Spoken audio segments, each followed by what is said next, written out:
स्वागत करते हैं आप सभी का आपके अपने YouTube channel OT study point में।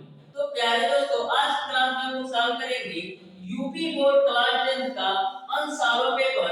सबसे पहले प्यारे दोस्तों, आज की क्लास में हम लोग 2022 का सेट नंबर 1 जिसका पेपर कोड है 822 AY इसको सॉल्व करेंगे। तो प्रत्येक क्वेश्चन को मैं बिल्कुल शानदार तरीके से सॉल्व करवाने वाला हूं। जो स्टूडेंट इसके पहले कभी भी मैथ नहीं पढ़ा होगा वो भी यदि अभी से कम 10 से अच्छी तरीके से सॉल्व कर ले तो अपने एग्जाम में 95 प्लस मार्क ला सकता है। तो देखिएगा क्वेश्चन नंबर 1 का क्वेश्चन नंबर का आपसे पूछा गया है, दी गई संख्याओं में अभाज्य संख्या होगी। चार ऑप्शन आपको दे रखा है। पहला ऑप्शन आपका है 0, दूसरा आपका है 1, तीसरा आपका है 2 और चौथा आपका है 8। तो आपको पता है जो आपकी 0 होती है वो एक अभाज्य संख्या में आती है। तो इस तरीके से क्वेश्चन नंबर क का जो आंसर होगा वो आपका ऑप्शन नंबर पहला सही हो जाएगा। अब देखिएगा क्वेश्चन नंबर ख आपका है समीकरण 3x² - 2x + 1/3 बराबर 0 का विविक्तर होगा। तो ध्यान से क्वेश्चन नंबर ख को समझिएगा। क्वेश्चन नंबर ख आपसे पूछा है कि 3x² माइनस का 2x प्लस का 1/3 बराबर 0 इसका आपको विविक्तर ज्ञात करना है। तो आपको पता है कि विविक्तर b बराबर आपका होता है b² माइनस का 4ac। अब यहाँ से आपको a b c का मान कैसे निकालेंगे? तो जो आपका समीकरण दिया गया है इसी समीकरण को द्विघात समीकरण के मूल समीकरण ax² plus bx plus c बराबर 0 से तुलना करने पर तो जो आपका a का मान होता है x² का गुणा, जो आपका b का मान होता है x का गुणा और जो आपका c का मान होता है अचर का पद। तो यहाँ से आपका a का मान क्या मिल जाएगा? a का मान आपको मिल जाएगा x² का गुणा यानी 3 मिल जाएगा।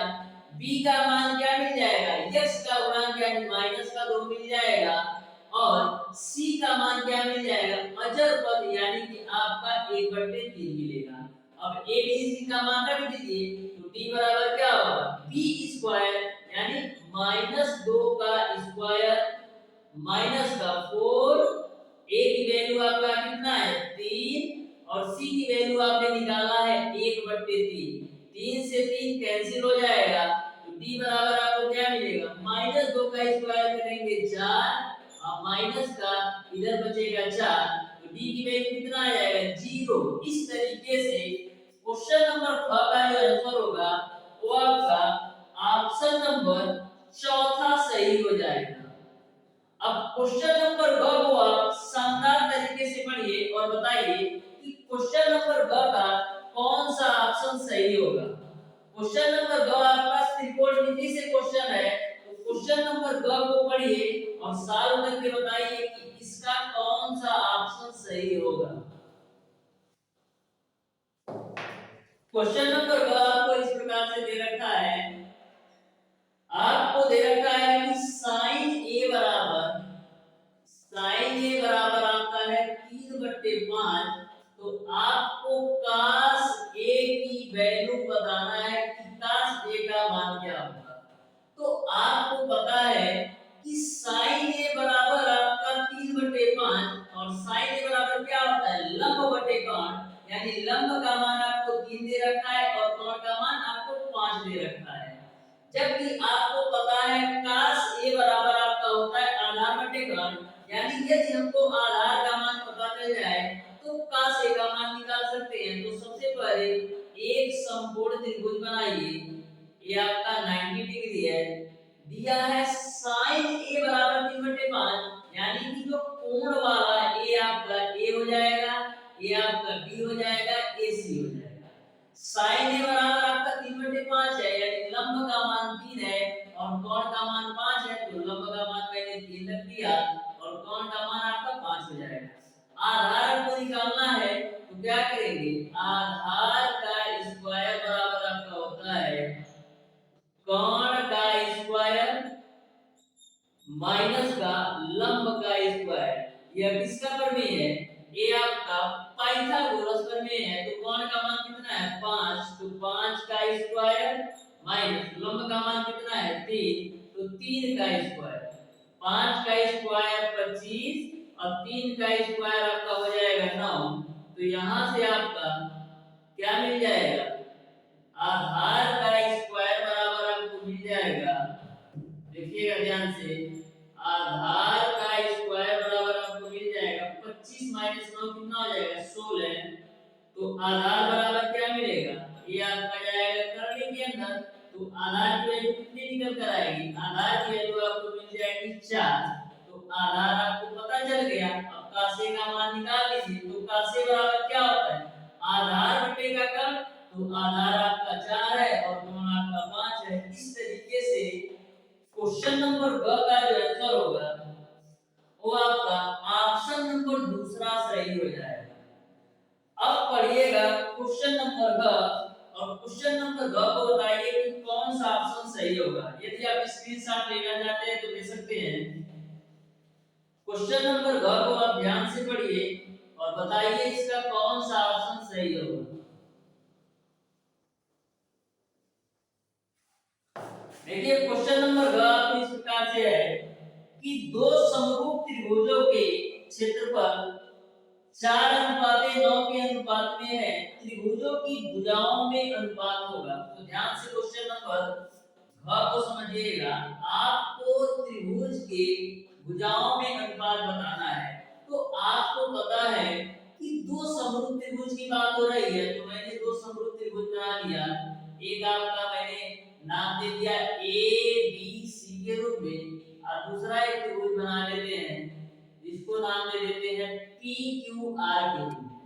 तो आपको पता है कि समरूप त्रिभुजों के जो क्षेत्रफल का अनुपात होता है वह समरूप त्रिभुज के भुजा समांतर भुजाओं के अनुपात के वर्ग के बराबर होता है। यानी हम लिख सकते हैं त्रिभुज ए बी सी का क्षेत्रफल बटे त्रिभुज पी क्यू आर का क्षेत्रफल, यह किसके बराबर होगा? समांतर भुजाओं के अनुपात के वर्ग के बराबर होगा। यदि आप त्रिभुज एबीसी में एक ही भुजा लेंगे तो इसमें आपको त्रिभुज पीक्यूआर पे पीक्यू भुजा लेना पड़ेगा। उसी प्रकार से त्रिभुज एबीसी में यदि आप बीसी भुजा लेंगे तो त्रिभुज पीक्यूआर में क्यूआर भुजा लेना पड़ेगा। क्योंकि आपका जो फार्मूला होता है त्रिभुज के क्षेत्रफल का अनुपात का जो फार्मूला होता है वो समांतर भुजाओं के अनुपात के वर्ग के बराबर होता है। तो इस तरीके से हम लिख सकते हैं AB बटे का PQ का वर्ग बराबर आपका हो जाएगा। यदि यह भुजा लेते हैं तो इसमें भी आपको यह भुजा लेना पड़ेगा। यानी आपका हो जाएगा BC बटे QR का स्क्वायर। और यदि यह भुजा लेते हैं तो इसमें भी आपको यह भुजा लेना पड़ेगा। यानी आपका हो जाएगा AC बटे PR का स्क्वायर हो जाएगा। अब देखिएगा जो क्षेत्रफल में अनुपात दे रखा है वो आपको दे रखा है 4:9। तो यहाँ आपका हो जाएगा 4/9। अब भुजाओं का अनुपात निकालना है तो AB बटे का PQ का स्क्वायर। तो यहाँ से AB बटे PQ का मान निकालेंगे तो क्या होगा? यह पूरी वैल्यू आपका करने के अंदर जाएगी यानी 4/9 हो जाएगा। तो AB बटे PQ का मान क्या आ जाएगा? 4 का वर्गमूल 2 और 9 का वर्गमूल 3। तो इस तरीके से AB अनुपाते PQ का जो मान आएगा वो आपका आएगा 2:3 के रूप में। तो इस तरीके से क्वेश्चन नंबर ग का जो आंसर होगा वो आपका ऑप्शन नंबर पहला सही हो जाएगा। अब पढ़िए क्वेश्चन नंबर और बताइए इसका आंसर क्या होगा। जो आपका क्वेश्चन नंबर 18 है ये आपका समांतर माध्य से क्वेश्चन है। तो ध्यान से इसको पढ़िए और बताइए इसका कौन सा ऑप्शन सही होगा। तो देखिएगा क्वेश्चन नंबर और आपसे इस प्रकार से पूछा है, आपको बोला है कि 3, 4, 6 और यक्स का समांतर माध्य 5 है। कितना? समांतर माध्य आपको दे रखा है 5। तो आपको यक्स का मान बताना है कि यक्स का मान क्या होगा। तो आपको पता है कि जो आपका समांतर माध्य का फार्मूला होता है वो समांतर माध्य बराबर संख्याओं का योग बटे संख्याओं की संख्या होती है। तो यहां से फार्मूला लिख देते हैं, समांतर माध्य बराबर समांतर माध्य बराबर संख्याओं का योग, संख्याओं का योग बटे आपका होता है संख्याओं की संख्या, संख्याओं की संख्या। तो यहाँ पर समांतर माध्य आपको दे रखा है 5, संख्याओं का योग कर लीजिए तो कितना है आपका संख्या 3 + 4 + 6 + 1 बटे संख्याओं की संख्या कितनी है 1 2 3 4। तो संख्याओं की संख्या 4 है। अब सॉल्व कर लीजिए तो क्या होगा 4 बच्चे 20 बराबर 4 3 7 और 6 कितना हो जाएगा 13 प्लस का x। तो x बराबर क्या मिल जाएगा 20 माइनस का 13, 20 माइनस का 13 तो x की वैल्यू क्या मिल जाएगी 7। यही आपका आंसर होगा। इस तरीके से क्वेश्चन नंबर अंडा का जो आंसर होगा वो आपका ऑप्शन नंबर तीसरा सही हो जाएगा। अब पढ़िए क्वेश्चन नंबर 4 और बताइए कौन सा आंसर सही होगा। क्वेश्चन नंबर 4 में आपको दूरी ज्ञात करना है, 2 बिंदु दे रखा है। तो ध्यान से क्वेश्चन नंबर 4 को पढ़िए और बताइए इसका आंसर क्या होगा।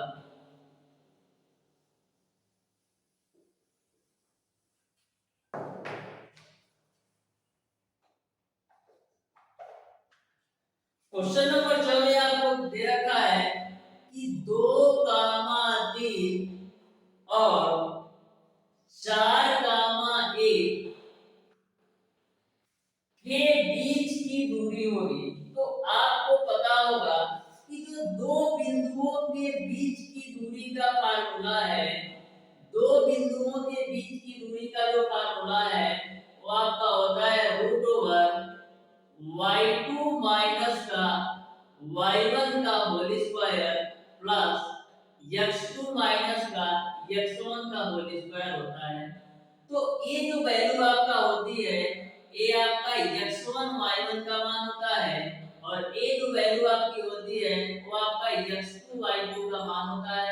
अब सारी वैल्यू रख दीजिए तो √y2 का मान कितना है 1 माइनस y1 का मान कितना है 3 प्लस x2 का मान कितना है 4 माइनस x1 का मान कितना है 2 का स्क्वायर। अब सॉल्व कर लीजिए तो √a² माइनस 3 में से 1 घटेगा तो -2 का स्क्वायर प्लस 4 में से 2 घटेगा तो 2 का स्क्वायर। अब देखिएगा -2 का स्क्वायर करेंगे तो 4 मिलेगा और 2 का स्क्वायर करेंगे तो 4 मिलेगा। तो कितना मिल जाएगा 4 4 8। 8 को हम क्या लिख सकते हैं 8 को हम लिख सकते हैं 2 × 2 × 2 के रूप में। अब 2 का तो जोड़ा बन रहा है यानी 1 2 हमारा बाहर आ जाएगा और करने के अंदर 2 हो जाएगा, यही दूरी हो जाएगी। इस तरीके से क्वेश्चन नंबर 4 का जो आंसर होगा वो आपका ऑप्शन नंबर तीसरा सही हो जाएगा। तो जितने भी क्वेश्चन मैंने क्वेश्चन नंबर 1 में क ख ग घ अंगाक्षर कराया सभी एक एक नंबर के क्वेश्चन है। तो आप देख सकते हैं बिल्कुल सिंपल तरीके से आप सॉल्व कर सकते हैं। अब पढ़िएगा क्वेश्चन नंबर 2। क्वेश्चन नंबर 2 आपका सब्जेक्टिव टाइप का क्वेश्चन है जो एक एक नंबर का क्वेश्चन है। तो ध्यान से प्रत्येक क्वेश्चन को पढ़िए और सॉल्व करने का प्रयास कीजिए। देखिए क्वेश्चन नंबर दूसरे का क्वेश्चन आपको इस प्रकार से पूछा है कि यदि द्विघात समीकरण x² - 2kx -6 बराबर 0 का एक मूल 3 है तो k का मान ज्ञात कीजिए।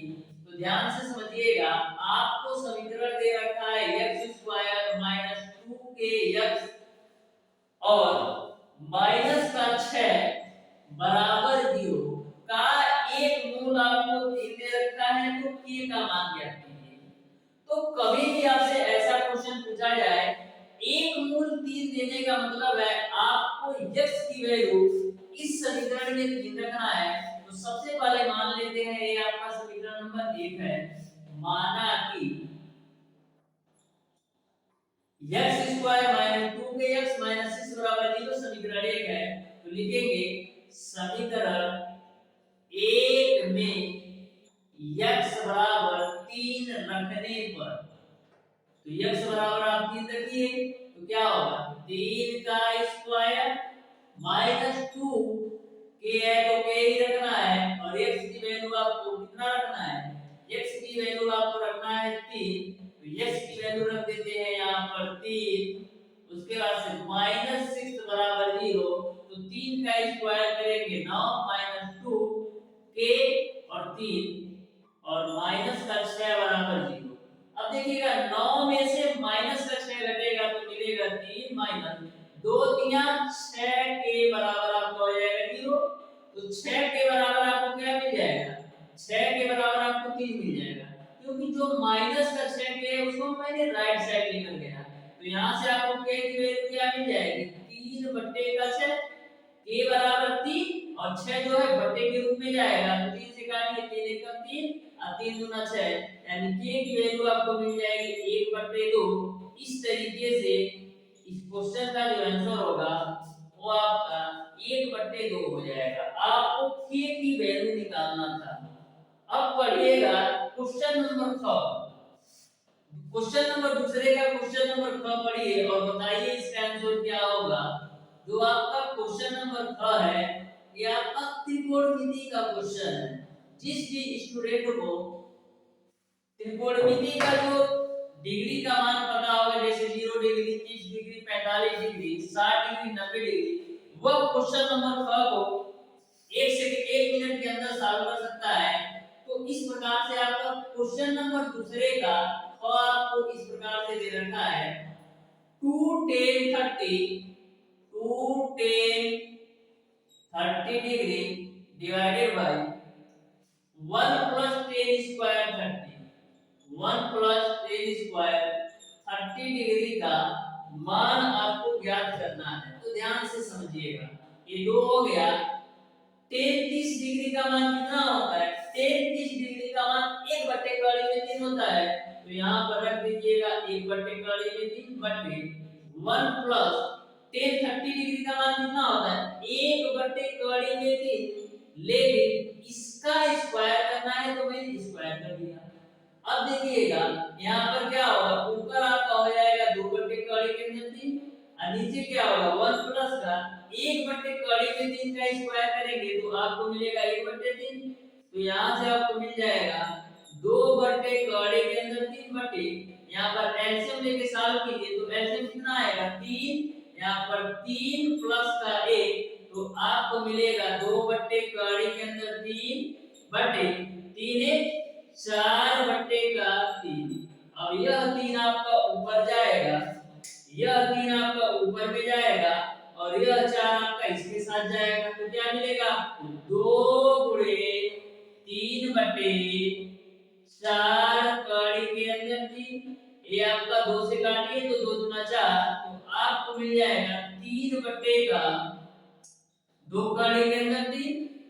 अब देखिएगा 3 को हम क्या लिख सकते हैं, ऊपर वाले 3 को हम लिख सकते हैं कड़ी के अंदर 3 गुणे कड़ी के अंदर 3 और नीचे आपका 2 कड़ी के अंदर 3 है, तो एक कड़ी में 3 से एक कड़ी में 3 काटेंगे तो आपको मिलेगा कड़ी के अंदर 3/2। यही आपका आंसर होगा। ध्यान में रखिएगा जो आपका राजीव पब्लिकेशन है इसमें कुछ क्वेश्चन के आंसर गलत दिए गए हैं तो उसको आप इग्नोर कीजिएगा, आप सही स्टेप से सॉल्व कीजिए, आपका प्रत्येक क्वेश्चन का आंसर 100% सही आएगा। और एक बात और ध्यान में रखिएगा, मैथ में आप पूरे के पूरे नंबर पा सकते हैं यदि आप कहीं भी मिस्टेक ना करें।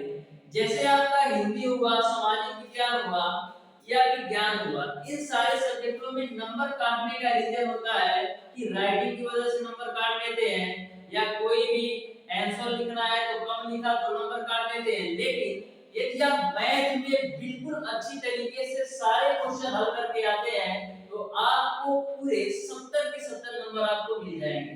तो अब देखिएगा क्वेश्चन नंबर दूसरे का ग, और बताइए इसका आंसर क्या होगा।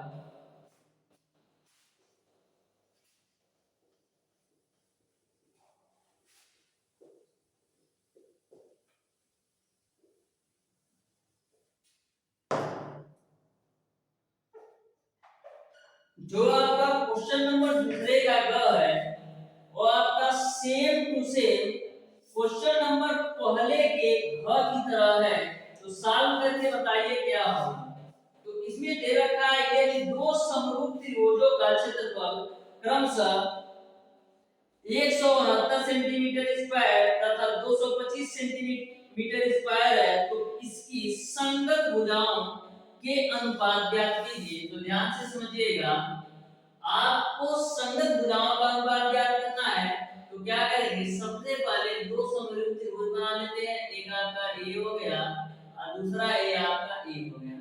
ये मान लिया मैंने दो समरूप त्रिभुज है, एक ए बी सी नामकरण कर दिया, एक का पी क्यू आर के रूप में कर दिया। अब आपको पता है कि जो आपका समरूप त्रिभुज के क्षेत्रफल का अनुपात होता है वो समरूप त्रिभुज के संगत समांतर भुजाओं के अनुपात के वर्ग के बराबर होता है। तो क्या होता है, त्रिभुज ABC का क्षेत्रफल, त्रिभुज ABC का क्षेत्रफल बटे आपका त्रिभुज PQR का क्षेत्रफल किसके बराबर होता है, समांतर भुजाओं के अनुपात के वर्ग के बराबर। यानी AB बटे PQ, AB बटे PQ का स्क्वायर बराबर हम लिख सकते हैं BC बटे QR का स्क्वायर, BC बटे QR का स्क्वायर बराबर हम लिख सकते हैं AC बटे PR का स्क्वायर, AC बटे PR का स्क्वायर हम लिख सकते हैं। तो यहां से आपको क्षेत्रफल दे रखा है 169 और 225 के रूप में। तो यहां से संगत भुजाओं का अनुपात निकाल लीजिए, AB बटे PQ का स्क्वायर। तो यहां से आप जब 169 बटे 225, इसको हम क्या AB बटे PQ का स्क्वायर है, तो जब हम इसको AB बटे PQ के रूप में लिखेंगे, यानी कि जब इधर से स्क्वायर हटाएंगे तो ए वाली वैल्यू आपका करड़ी के अंदर जाएगी। तो यहां से आपको 169 का वर्गमूल हो जाएगा 13 और 225 का वर्गमूल होता है 15। तो इस तरीके से AB बटे PQ का जो मान आएगा वो आपका आएगा 13 बटे 15। इस तरीके से आपका जो आंसर होगा वो आपका 13 अनुपाते 15 के रूप में हो जाएगा। AB अनुपाते PQ का जो मान होगा, यानी संगत भुजाओं का जो अनुपात हो जाएगा वो आपका 13 अनुपाते 15 के रूप में हो जाएगा। अब देखिएगा क्वेश्चन नंबर का, क्वेश्चन नंबर घ आपका समांतर माध्य का क्वेश्चन है।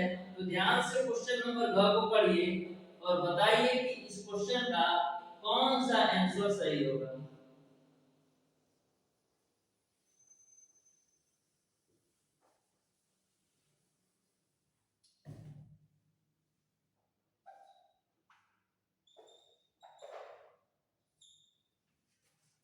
क्वेश्चन नंबर दूसरे का घ आपका इस प्रकार से है, 12 व्यक्तियों के भार का समांतर माध्य 45.6 किग्रा है, उनके भारों का योगफल ज्ञात कीजिए। तो यहाँ पर जो व्यक्तियों की संख्या दे रखा है वो आपको दे रखा है 12, समांतर माध्य आपको दे रखा है 45.6। तो भारों का योगफल ज्ञात करना है। तो आपको पता है कि समांतर माध्य बराबर आपका होता है संख्याओं का योग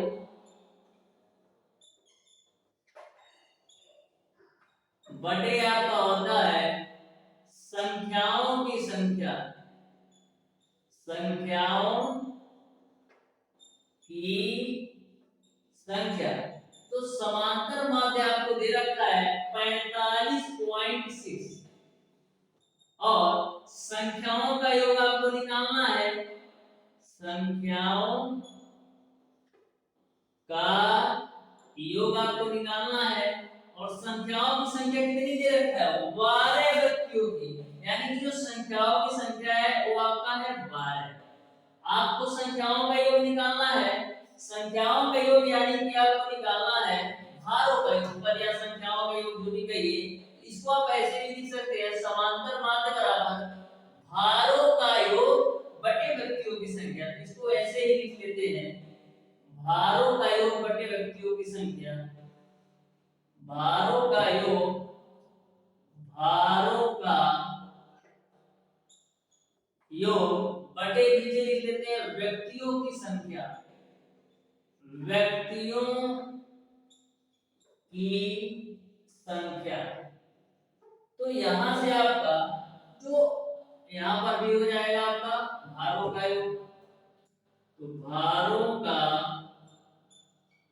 योग, अब भारों का योग निकाल लीजिए, तो भारों का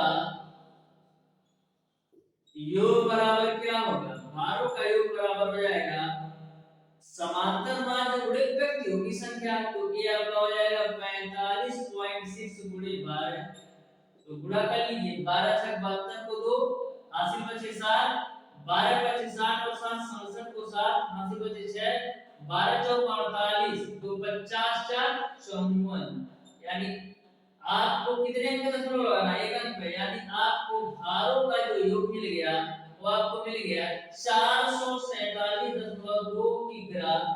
यही आपका आंसर हो जाएगा। अब आपका क्वेश्चन नंबर 3 है जिसमें आपको 4 खंड दिए गए हैं क ख ग और घ के रूप में। तो ध्यान से क्वेश्चन नंबर 3 के पहले क्वेश्चन को पढ़िए और सॉल्व करके बताइए कि इसका आंसर क्या है। क्वेश्चन नंबर तीसरे का क आपका लघुत्तम समापवर्तक तथा महत्तम समापवर्तक से क्वेश्चन है। तो इस प्रकार से आपको दे रखा है 96 और 104 का आपको एचसीएफ और एलसीएम बताना है। यह 2 नंबर का क्वेश्चन है, आपको एचसीएफ बताना है और एलसीएम बताना है। एचसीएफ और एलसीएम यानी लघुत्तम समापवर्तक और महत्तम समापवर्तक निकालना है। तो बताइए यह 2 नंबर का क्वेश्चन है, तो कैसे एलसीएम निकालते हैं। सबसे पहले इस नंबर का हम फैक्टर कर लेते हैं और इस नंबर का फैक्टर कर लेते हैं। तो देखिएगा फैक्टर आपको कैसे करना है।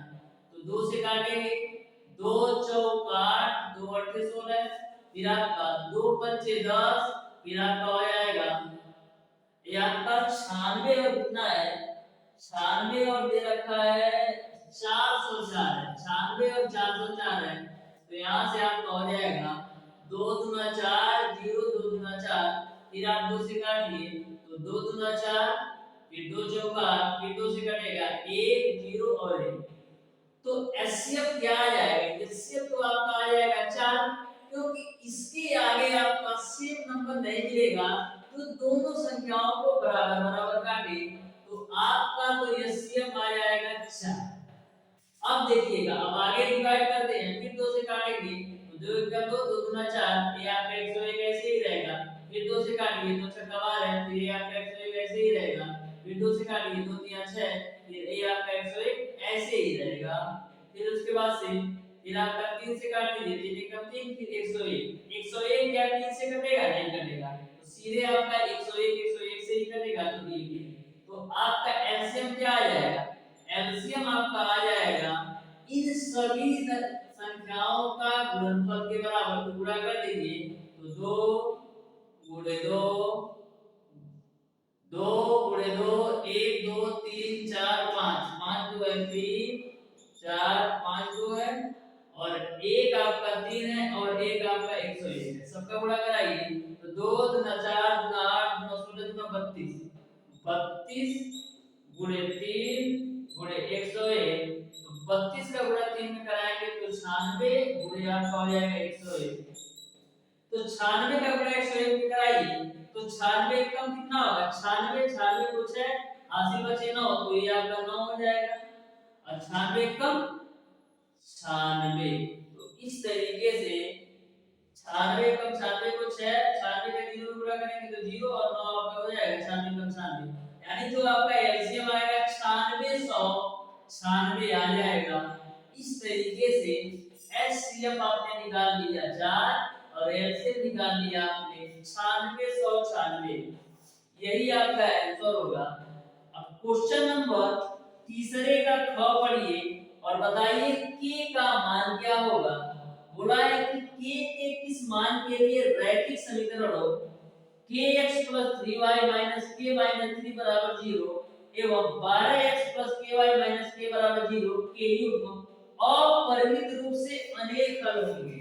तो अनेक हल का कंडीशन क्या होता है, जल्दी बताइए कि अनेक हल का कंडीशन क्या होता है। तो अनंत अनेक हल का कंडीशन ये होता है कि a1 बट्टे a2 बराबर आपका होता है b1 बट्टे b2 बराबर आपका होता है c1 बट्टे c2। तो आपको पहला जो समीकरण दे रखा है वो आपको दे रखा है kx प्लस का 3y माइनस का k माइनस का 3 बराबर 0। इसको मैंने मान लिया है समीकरण ए, और दूसरा समीकरण आपको दे रखा है 12x प्लस का ky माइनस का k बराबर 0, इसको आप मान लीजिए समीकरण नंबर 2। अब करेंगे क्या, आपको पता है अनंत अनेक हल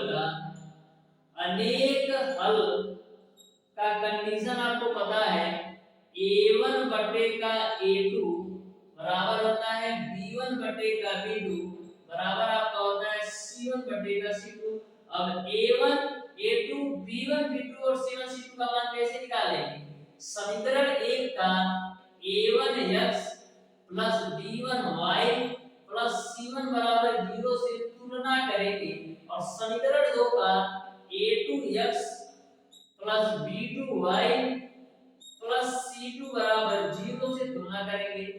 तो इससे आप इससे तुलना करेंगे तो a1 का मान कितना आएगा, जो a1 का मान होगा वो x का गुणांक होगा, जो b1 का मान होगा वो y का गुणांक होगा, और जो c1 का मान होगा वो आपका अचर पद होगा। तो a1 का मान क्या आ जाएगा, a1 का मान आपको मिल जाएगा कि b1 का मान क्या आ जाएगा y का गुणांक, यानी आपको मिल जाएगा कि c1 का मान क्या मिल जाएगा अचर पद, यानी कि आपको मिलेगा माइनस का k माइनस का 3। अब a2 का मान क्या होगा x का गुणांक यानी 12,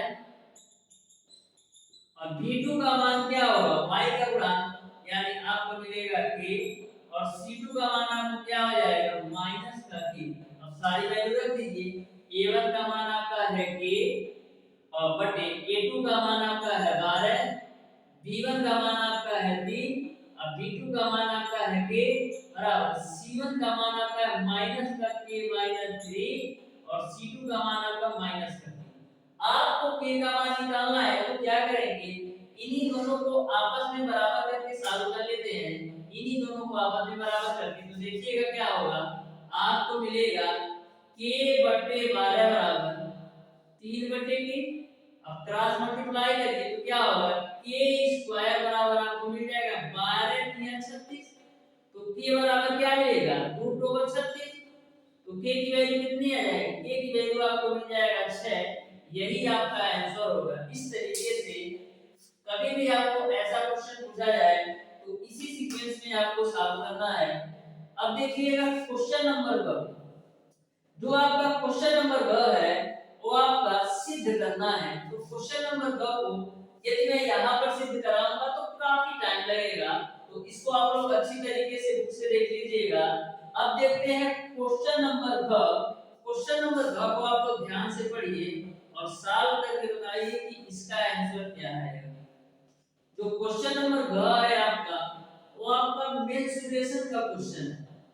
तो बेलन से आपको क्वेश्चन पूछा है, तो क्वेश्चन नंबर ग को बताइए और क्या इसका आंसर आएगा क्वेश्चन नंबर ग। क्वेश्चन नंबर ग में आपको इस प्रकार से दे रखा है,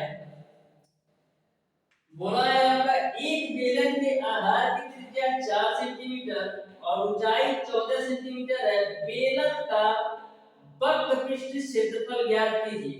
तो यहाँ पर सबसे पहले क्या क्या दे रखा है उसको नोट कर लेते हैं। तो लिखेंगे दिया है बेलन की त्रिज्या, बेलन की त्रिज्या आपको दे रखा है 4 सेंटीमीटर।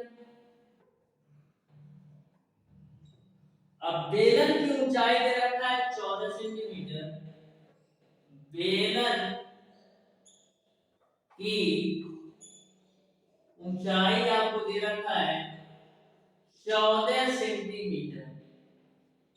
आपको बेलन का वक्र पृष्ठ क्षेत्रफल ज्ञात करना है। तो आपको पता है कि बेलन का जो वक्र पृष्ठ होता है वो 2 पाई आरएस के बराबर होता है। आपको पता है बेलन का वक्र पृष्ठ बराबर आपका होता है 2 पाई आरएस के बराबर। यहाँ पर जो आर है वो बेलन की त्रिज्या है, यहाँ पर आप ब्रैकेट में आर लिख लीजिए और ऊंचाई आपका एच है तो ब्रैकेट में एच लिख लीजिए। अब सारी वैल्यू रख दीजिए। 2 पाई का मान कितना होता है 22/7, आर की वैल्यू कितना है 4 और एच की वैल्यू कितना है 14। तो बस साफ कर दीजिए। तो 7 दूना 14, तो मिलेगा क्या आपको 2 गुणे 22 गुणे 4 गुणे 2।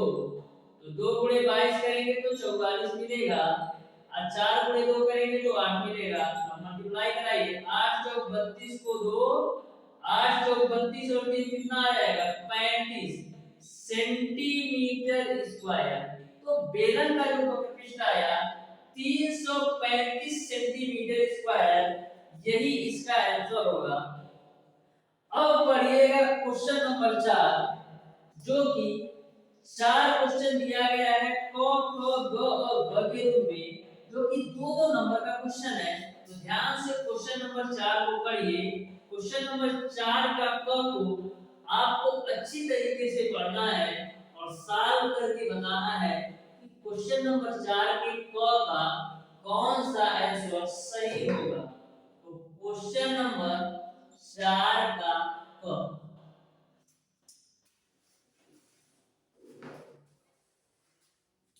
क्वेश्चन नंबर 4 का क आपका एचसीएफ और एलसीएम यानी लघुत्तम समापवर्तक और महत्तम समापवर्तक से क्वेश्चन है। तो बिल्कुल सिंपल सा क्वेश्चन है, 2 नंबर का क्वेश्चन है। देखिए बोला है दिया गया है एचसीएफ और एचसीएफ 306 और 657 का 9, तो एलसीएम 306 और 657 का बताना है। यानी कि आपको क्वेश्चन नंबर 14 चौथा में क में दिया है कि जो आपका 306 और 657 का एचसीएफ है वो आपको दे रखा है 9। तो आपको 306 और 657 का एलसीएम बताना है। तो ध्यान से समझिएगा एलसीएम कैसे निकालते हैं। एलसीएम निकालने के लिए करते क्या है, इन दोनों नंबर का अच्छी तरीके से गुणनखंड करते हैं। तो सबसे पहले 306 है आपका और क्या है 657, इसका आप फैक्टर करिए। तो सबसे पहले 2 से काटेंगे तो 2 1 कम 2, 2 5 10, फिर 2 3 6, ये 2 से कटेगा नहीं तो वैसे ही इसको नोट कर लेना है। फिर ये 3 से कटे 2 से कटेगा नहीं कटेगा, 3 से काटेंगे 3 5 15, 3 1 कम 3, 3 दूना 6, फिर 3 1 कम 3, 2 7, 3 9 17। यहाँ तक सबको समझ में आया। फिर आप 3 से काटिए तो 3 दूना 3 1 कम 3, बचे 2 और 1, 3 सते 21, फिर 3 से काटिए, 3 सते 21, 3 3 9, फिर आपका 3 से कटेगा नहीं, फिर 17 से काटेंगे तो 17 एकम 17, ये आपका 73 ऐसे ही नोट हो जाएगा। फिर 73 किसी भी नंबर से नहीं कटेगा तो 73 से काट लीजिए तो 73 एकम 73। अब इन सभी नंबर का आपस में मल्टीप्लाई कर लीजिए तो मिलेगा आपको 2 गुणे 3 गुणे 3 गुणे 17 गुणे 73।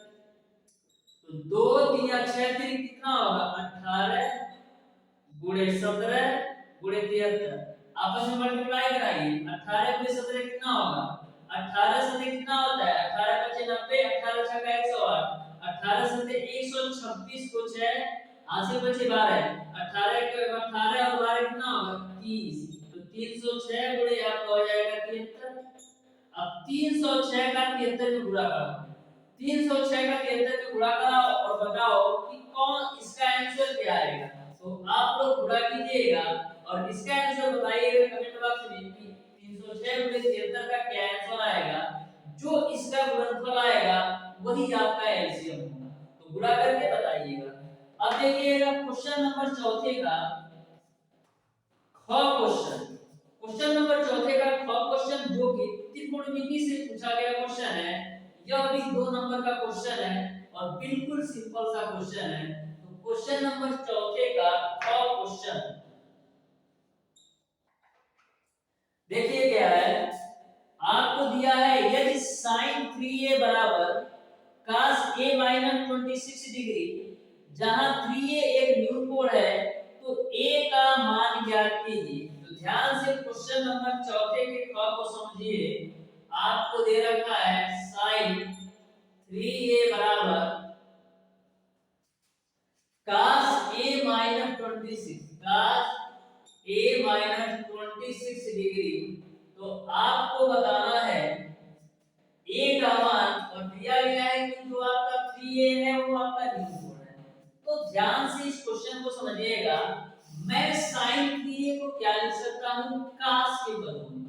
मैं sin 3a को cos के पदों में क्या लिख सकता हूं, हम लिख सकते हैं cos 90 माइनस का 3a, क्योंकि आपको पता है कि cos 90 माइनस a बराबर आपका होता है sin a, यानी कि sin 3a को हम cos 90 माइनस 3a के रूप में लिख सकते हैं, क्योंकि cos 90 माइनस 3a बराबर आपका होता है sin into a। यहां तक समझ में आ गया होगा। यहां पर आपको cos a माइनस का 26 डिग्री ही रखना होगा। यह उसको समझ में आया होगा जो स्टूडेंट क्वाड्रेंट यानी चतुर्थांश को अच्छी तरीके से पढ़ा हो। तो मैंने चतुर्थांश का एक वीडियो बनाया है, ये जो वीडियो आपने नहीं देखा है तो जरूर देख लीजिएगा। तो आपको कोण से कोई भी क्वेश्चन पूछ लिया जाए या चतुर्थांश से कोई भी क्वेश्चन पूछ लिया जाए, आप 100% एक्यूरेसी के साथ सॉल्व कर सकते हैं। तो यहां से आपका cos से cos कैंसिल हो जाता है, तो मिलेगा आपको 90 डिग्री माइनस का 3a बराबर a माइनस का 26 डिग्री। अब a को एक तरफ करिए तो a आपका a को एक तरफ करते हैं तो a आपका ऑलरेडी a है। अब माइनस 3a जब उधर जाएगा तो आपका हो जाएगा प्लस का 3a बराबर नंबर को एक साइड करिए तो 90 डिग्री है ही। अब माइनस का 26 डिग्री इधर आएगा तो क्या आएगा प्लस का 26 डिग्री। यानी कि मैंने क्या किया, जो आपका अचर चर पद था a का गुणांक जो था उसको एक साइड कर लिया और डिग्री वाले वैल्यू को एक साइड कर लिया। तो a और 3a आपका हो जाएगा 4a बराबर 90 में 26 जोड़ो तो 6 होगा और 9 2 11 होगा। तो a बराबर क्या आएगा 116 और a 4 कहां जाएगा बट्टा में, 4 से काटिए 4 गुना 8 बटा 3 और 6 4 9 36। तो a की वैल्यू कितनी मिल गई 29 डिग्री। यही आपका आंसर हो गया। अब देखिएगा क्वेश्चन नंबर चौथे का ग क्वेश्चन, क्वेश्चन नंबर चौथे का ग क्वेश्चन को ध्यान से पढ़ो और बताओ। आप देख सकते हैं कि त्रिकोणमिति से आपके एग्जाम में बहुत ज्यादा क्वेश्चन पूछे जा रहे हैं। मैंने जब से सॉल्व करा रहा हूं आप देख सकते हैं कि 8 से 10 नंबर क्वेश्चन नंबर 1 से लेकर के क्वेश्चन नंबर 4 के बीच आपसे 8 से 10 नंबर का त्रिकोणमिति से ही क्वेश्चन पूछ लिया गया।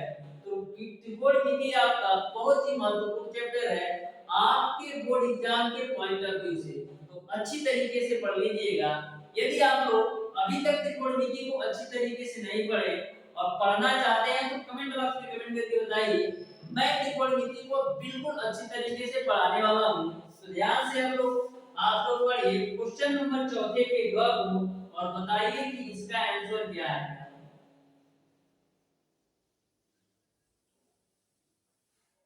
क्वेश्चन नंबर 4 का ग आपका इस प्रकार से है,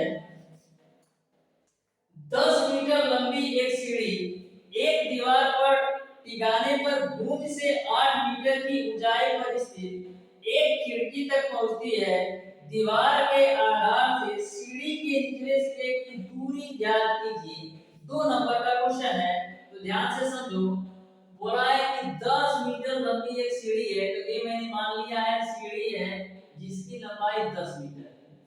बोला है पर टिकाने पर भूमि से 8 मीटर की ऊंचाई पर स्थित एक खिड़की तक पहुंचती है। भूमि से, ये मैंने मान लिया कि भूमि है आपका, भूमि से 8 मीटर ऊंचाई तक एक खिड़की तक पहुंचती है। यहाँ पर मान लीजिए खिड़की होगा, 8 मीटर ऊंचाई तक खिड़की तक पहुंचती है। तो आपसे पूछा गया है दीवार के आधार से, दीवार का आधार है, दीवार के आधार से सीढ़ी के निचले सिरे के बीच की दूरी आपको बताना है। यह क्वेश्चन आपसे पूछा गया है, तो ध्यान से इस क्वेश्चन को समझिए। मैं इसको नाम दे देता हूं ए, बी और सी के रूप में। ये आपका क्वेश्चन नंबर 4 का ग क्वेश्चन है, तो समझ में आया होगा। क्वेश्चन में ऐसा बोला है कि एक सीढ़ी है जिसकी लंबाई 10 मीटर है और आगे बोला गया है कि 8 मीटर ऊंचाई पर स्थित एक आपका खिड़की है, यानी जमीन से 8 मीटर ऊंचाई पर एक आपका खिड़की है। तो आपको बताना है कि जमीन के निचले सिरे से सीढ़ी के निचले सिरे के बीच की दूरी क्या है, यानी आपको आधार बताना है। तो ध्यान से समझिए, आपको कोण का भी मान पता है और लंब का, यानी यदि हम आधार निकाल ले तो हमारा आंसर आ जाएगा। तो आपको पता है कि आधार का जो स्क्वायर होता है वो आपका कोण का स्क्वायर माइनस का होता है लंब का स्क्वायर। तो कोण कितना दे रखा है, कोण आपको दे रखा है 10, तो 10 का स्क्वायर माइनस लंब आपको दे रखा है 8, तो 8 का स्क्वायर, तो 10 का स्क्वायर हो जाएगा 100 और 8 का स्क्वायर हो जाएगा 64। तो यहां से आपको आधार का स्क्वायर बराबर कितना मिल जाएगा, आधार का स्क्वायर बराबर मिल जाएगा 36। तो आधार बराबर कितना मिल जाएगा, आधार बराबर मिल जाएगा कोण के अंदर 36। तो आधार बराबर क्या होगा, कोण के अंदर 36 का वर्गमूल क्या होगा 6, यानी आधार का जो मान आ गया वो आपका आ गया 6 मीटर। तो लिख सकते हैं अतः दीवार के निचले सिरे से सीढ़ी के निचले भाग के बीच की दूरी 6 मीटर होगी, यही आपका आंसर होगा। तो इस तरीके से प्यारे दोस्तों क्वेश्चन नंबर ग का भी आंसर हो गया। क्वेश्चन नंबर ग आपका इस प्रकार से है, 5.8 सेंटीमीटर लंबाई का एक रेखाखंड खींचिए और इसे 4:3 के अनुपात में विभाजित कीजिए। दोनों भागों का मान लिखिए। तो क्या करना है आपको, 5.8 सेंटीमीटर का एक रेखाखंड खींचना है, तो स्केल लीजिएगा, स्केल में 5.8 सेंटीमीटर का एक रेखाखंड लीजिएगा। फिर इस रेखाखंड को 4:3 के अनुपात में डिवाइड करना है। तो करना क्या है, सबसे पहले 4 और 3 अनुपात कितने अनुपात के बराबर, 7 अनुपात के बराबर। तो इस पूरे रेखाखंड को 7 अनुपात के बराबर बराबर भाग में बांट लीजिएगा। फिर 4 अनुपात एक तरफ और 3 अनुपात एक तरफ। अब 4 अनुपात का मान जितना आएगा वो लिख लीजिएगा और जो 3 अनुपात का मान आएगा वो लिख लीजिएगा, वही आपका आंसर होगा। इस तरीके से प्यारे दोस्तों आज की क्लास में मैंने आपको सॉल्व करवाया था क्वेश्चन नंबर 1 से लेकर के क्वेश्चन नंबर 4 तक का सॉल्यूशन। यदि आपको किसी भी क्वेश्चन में कोई भी डाउट हो या कोई भी कंफ्यूजन हो तो आप उसे कमेंट बॉक्स में कमेंट करके जरूर बताइएगा। तो आज की क्लास कैसी लगी यदि वीडियो पसंद आया हो तो वीडियो को लाइक और चैनल को सब्सक्राइब जरूर कीजिएगा। मिलते हैं नेक्स्ट क्लास में। नेक्स्ट क्लास में मैं आपको ये जो आपका पेपर सेट है इसको मैं पूरी तरह से कंप्लीट करा दूंगा।